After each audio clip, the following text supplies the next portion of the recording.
গ্রীষ্ম বর্ষা বিনীতি ভরসা। হ্যাঁ, বিনীত শপিং সিটি। নমস্কার, আপনারা দেখছেন হুগলি আপডেট। আপনাদের সঙ্গে আমি উষা। আসছি খবরে। রাজ্যের মুখ্যমন্ত্রী দেশের প্রধানমন্ত্রীকে অপারেশন সিঁদুর নিয়ে কুরুচিকর মন্তব্যের প্রতিবাদে চুঁচুড়া পিপুলপাতিতে বিক্ষোভ এবং মহিলা পুলিশ কর্মীদের বিজেপির মহিলা কর্মীরা সিঁদুরদান করলেন। সিঁদুর নিয়ে দেশের প্রধানমন্ত্রীকে কুরুচিকর ব্যক্তিগত আক্রমণ করেছেন মুখ্যমন্ত্রী। তারই প্রতিবাদে আজ চুঁচুড়ায় পিপুলপাতি মোড়ে পথ অবরোধ করে বিক্ষোভ দেখায় মহিলারা। প্রায় আধ ঘন্টা ধরে বিক্ষোভ অবরোধ চলে। এরপর চুঁচুড়া থানা পুলিশ বাহিনী এসে বিক্ষোভকারীদের রাস্তা দিয়ে তুলে দেওয়ার চেষ্টা করে। বেশ কিছু বিবাহিত মহিলা পুলিশ কর্মী বিক্ষোভকারীদের হাঁটাতে গেলে বিক্ষোভকারী মহিলারা ওই মহিলা বিবাহিত পুলিশ কর্মীদের সিঁদুর পরিয়ে দেয়। এতেই ক্ষেপে ওঠে পুলিশের একটা অংশ। শুরু হয় তুমুল বাকবিতণ্ডা।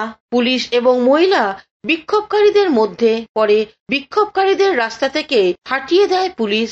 অস্তিত্ব আমি নিজে আমার সিঁদুর পরব এবং আমার ধর্মের যত বিবাহিত নারী আছে আমি সবাইকে সিঁদুর দান করব, সবাইকে করব। হিন্দু যে কোনো পুজো আর্চা করতে গেলে আমরা মাথায় সিঁদুর পরি। আজকে আমাদের একটা বিক্ষোভ ছিল পিপুলপাতি মোড়ে। সেই বিক্ষোভে একজন পুলিশ তার মাথায় সিঁদুর ছিল, সেই সিঁদুর দেখে আমরা তাকেও সিঁদুর পরিয়ে দিই। আমরা দেখতে পেয়েছি 22 তারিখ যে হয়েছিল, পেহেলগাঁওতে হামলা হয়েছিল, তারপরে আমাদের ভারতের প্রধানমন্ত্রী তার মুখ্য জবাব অপারেশন সিঁদুরের মাধ্যমে পাকিস্তানকে জানিয়েছে। এবং এই প্রচার যিনি মানে আমাদের প্রধানমন্ত্রী যখন করছেন, গতকাল কুচবিহারে আমাদের প্রধানমন্ত্রী এসে অপারেশন সিঁদুর নিয়ে বলার পর এই রাজ্যের অপদার্থ মুখ্যমন্ত্রী এই সিঁদুরকে অপমান করছেন। হুগলি থেকে চন্দনা দত্তের রিপোর্ট, হুগলি আপডেট। আগামী 7ই জুন মুসলিম ধর্মাবলম্বী মানুষদের কুরবানি অনুষ্ঠিত হবে। সেই উপলক্ষে হুগলি চুঁচুড়া পৌরসভা পুলিশ প্রশাসনের এক বৈঠক অনুষ্ঠিত হলো।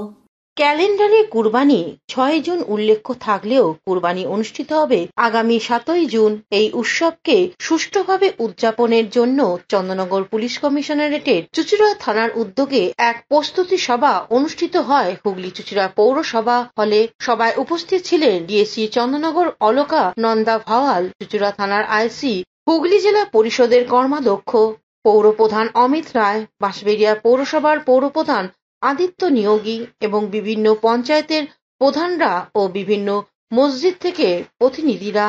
সকলেই এই উৎসব সুষ্ঠুভাবে সম্পন্ন করার জন্য অঙ্গীকারবদ্ধ হন। হুগলি চুঁচুড়া পৌরসভার পৌরপ্রধান অমিত রায় আরো কি জানাচ্ছেন শুনবো। ঈদ উল জুহা উপলক্ষে পুলিশ প্রশাসনের পক্ষ থেকে একটি মিটিং ডাকা হয়েছিল। সেখানে সমস্ত স্তরের জনপ্রতিনিধিরাই ছিলেন। আমাদের ভারতীয় পৌরসভার চেয়ারম্যান ছিলেন, জেলা পরিষদের ছিলেন, পঞ্চায়েতগুলো থেকে সবাই ছিলেন, প্রধান উপপ্রধানরা এবং পুলিশ প্রশাসন এবং সমস্ত মসজিদ কমিটি এবং বিভিন্ন যে কমিটি আছে সেই কমিটির মানুষেরা ছিলেন, যাতে সুস্থভাবে সুন্দরভাবে এই ঈদ উল জুহা উৎসব আমরা পালিত করতে পারি। আমাদের পৌরসভা যেসব দায়িত্ব আছে, পরিষ্কার করা, জল দেওয়া ইত্যাদি, সেগুলো আমরা করব এবং অন্যান্য ক্ষেত্রেও ফায়ার ব্রিগেড। হুগলি থেকে সৌমিত্র সিনহার সঙ্গে চন্দনা দত্তের রিপোর্ট, হুগলি আপডেট। হারিয়ে কিংবা নিখোঁজ মোবাইল ফোন ফিরিয়ে দিল নির্দিষ্ট মানুষদের হাতে বলাগড় থানার তৎপরতার সঙ্গে। বলাগড় থানার উদ্যোগে 34 জনের হারিয়ে যাওয়া মোবাইল ফোন ফেরত দিলেন শিলা হালদার, মহাশ্বেতা রায়, ধীমান চক্রবর্তী, চয়ন সরকার, এরকম 34 জনের নারী পুরুষ। তারা কেউ অনলাইন পেমেন্ট প্রতারিত, আবার কেউ হারিয়েছেন তার শখের প্রিয় মোবাইল ফোন। অভিযোগ জানিয়েছিলেন বলাগড় থানার সাইবার সেলে। এমনই অভিযোগকারীদের হাতে তাদের শখের মোবাইল ফোন এবং অনলাইনে খোয়া যাওয়া টাকা ফিরিয়ে দিল হুগলি গ্রামীণ জেলা পুলিশের বলাগড় থানা। বৃহস্পতিবার দুপুরে বলাগড় থানার ভারপ্রাপ্ত আধিকারিকের অফিস থেকে আনুষ্ঠানিকভাবে প্রতিটি চেক ভুক্তভোগীদের হাতে তুলে দিয়ে তাদের মুখে হাসি ফোটালেন হুগলি গ্রামীণ জেলা পুলিশের ডিএসপি ক্রাইম অভিজিৎ সিনহা মহাপাত্র, সোমেন বিশ্বাস, ওসি বলাগড় সোমদেব পাত্র সহ থানার অন্যান্য আধিকারিক বৃন্দ। এই দিন থানায় উপস্থিত মোবাইল ও আর্থিক প্রতারণার শিকার হওয়ায় সকলেই বলাগড় থানার এই বিশেষ উদ্যোগকে সাধুবাদ জানিয়ে আধিকারিকদের ধন্যবাদ জানান। ফোন হারিয়ে গেছিল। কবে? জানুয়ারি মাসে। আচ্ছা, আজকে কি পেলেন? আজকে হাতে পেলাম। এর আগে যখন পাওয়া গেছে তখন আমাদেরকে ফোন করে জানিয়েছে। কত টাকা দেওয়া হলো? দেখুন, বলাগড় থানা থেকে মানে থানা এরিয়া থেকে বিভিন্ন সময়ে যে সমস্ত মানুষ ফোন হারিয়ে ফেলেন তারা থানায় এসে একটা জিডি করেন। আমরা চেষ্টা করি সেগুলোকে রিকভার করার জন্য। তো বিভিন্ন সময়, যেমন ধরুন কোনোটা 1.5 বছর আগে, কোনোটা 1 বছর আগে, কোনোটা 6 মাস আগে, কোনোটা 3 মাস আগে বিভিন্ন লোক ফোন হারিয়ে ফেলেছিলেন। এরকম হারিয়ে ফেলা ফোন টোটাল আমরা 34টা আজকে আমরা রিকভারি করেছি। একদিনে হয়নি, অনেক পরিশ্রম আছে এর পেছনে। আমার সাইবার হেল্প ডেস্কে যারা আছে, দেবব্রত এবং তসলিমা, এরা কন্টিনিউয়াসলি ট্রাই করেছে এবং ফোনগুলো রিকভারি করে আমরা আজকে যখন মানুষদের হাতে ফিরিয়ে দিলাম 34 জন মানুষের হাতে। হুগলি থেকে পানুপালির সঙ্গে চন্দনা দত্তের রিপোর্ট, হুগলি আপডেট। এখন নিয়ে নেব বিজ্ঞাপন বিরতি। বিরতির পর ফিরে আসছি খবরে। শীত, গ্রীষ্ম, বর্ষা, পিনিতি ভরসা। হ্যাঁ, পিনিত শপিং সিটি। যে কোনো মরশুমের রেডিমেড জামা কাপড় পাওয়া যায় একই ছাদের তলায়। ছোট থেকে বড়, পুরুষ, মহিলা ও শিশুদের একমাত্র নির্ভরযোগ্য প্রতিষ্ঠান। শীতকালীন যে কোনো শাড়ি, জিন্স, টপ, কুর্তি, চুড়িদার, পাঞ্জাবি মানেই পিনিত শপিং সিটি। আখন বাজার, চুঁচুড়া, Hooghly. Amala nursing home. Enjoy a weekend at Vedam, the paradise of peace. A home away from home.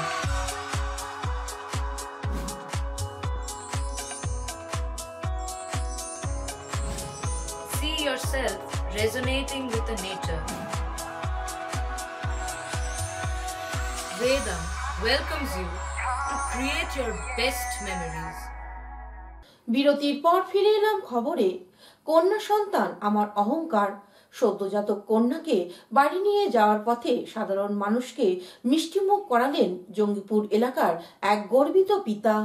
কন্যা সন্তান হওয়ায় পথচারীদের মিষ্টিমুখ করিয়ে বাজনা বাজিয়ে সাদরে গ্রহণ আমার মেয়ে, আমার অহংকার, এমন বার্তা দিয়ে গ্রহণ কন্যা সন্তানের। জঙ্গিপুর পৌরসভার 12 নম্বর ওয়ার্ডের সুকান্ত চৌধুরীর কন্যা সন্তান জন্মগ্রহণ করেছে। কন্যা সন্তান জন্মগ্রহণ করার জন্য পুরো এলাকা জুড়ে মিষ্টিমুখ করানো হলো।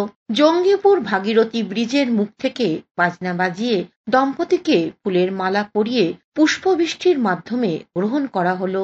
চৌধুরী দম্পতির কন্যা সন্তান হওয়ায় পুরো এলাকা জুড়ে যেন উৎসবের মেজাজ। অত্যাধুনিক আলো দিয়ে পুরো বাড়ি সাজানো। এলাকাবাসী থেকে শুরু করে পথচারীদের প্রত্যেককেই মিষ্টিমুখ করানো হলো।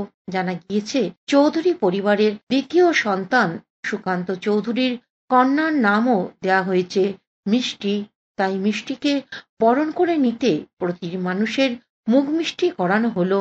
বর্তমান সময়ে যেখানে মেয়ে হলে তাকে অহীনা দেখানো হয়, ঠিক সেই জায়গায় কন্যা সন্তান হওয়ায় চৌধুরী বন্ধু রাজু শেখ এ বিষয়ে কি বলছেন শুনবো। সুকান্ত চৌধুরী তার কন্যা সন্তান হয়েছে। আপনারা জানেন যে এই বর্তমান সময়ে কন্যা সন্তান হলে একটা অনীহা দেখানো হয়। সেই জায়গায় দাঁড়িয়ে আমরা মনে করছি যে আমাদের এই কন্যা সন্তান আমাদের এই বাড়ির, আমার বন্ধুর বাড়ির জীবনের আলো, ঘরের আলো যেমন রয়েছে জীবনের আলো, এবং সেই জন্য আজকে আমরা তার নাম রেখেছি মিষ্টি। বাড়িতে আমাদের আরও এক কন্যা সন্তান রয়েছে, তার নাম হচ্ছে দৃষ্টি। আর বর্তমান বর্ষাকাল, আকাশ থেকে পড়ছে বৃষ্টি, আর আজকে অ্যাম্বুলেন্সের মাধ্যমে আমাদের বাড়িতে যে মেয়েটি এলো। কৌশিক ঘোষের রিপোর্ট, হুগলি আপডেট। বিনামূল্যে স্বাস্থ্য পরীক্ষা আয়োজন করল বৃহত্তর গ্র্যাজুয়েট টিচার্স অ্যাসোসিয়েশন।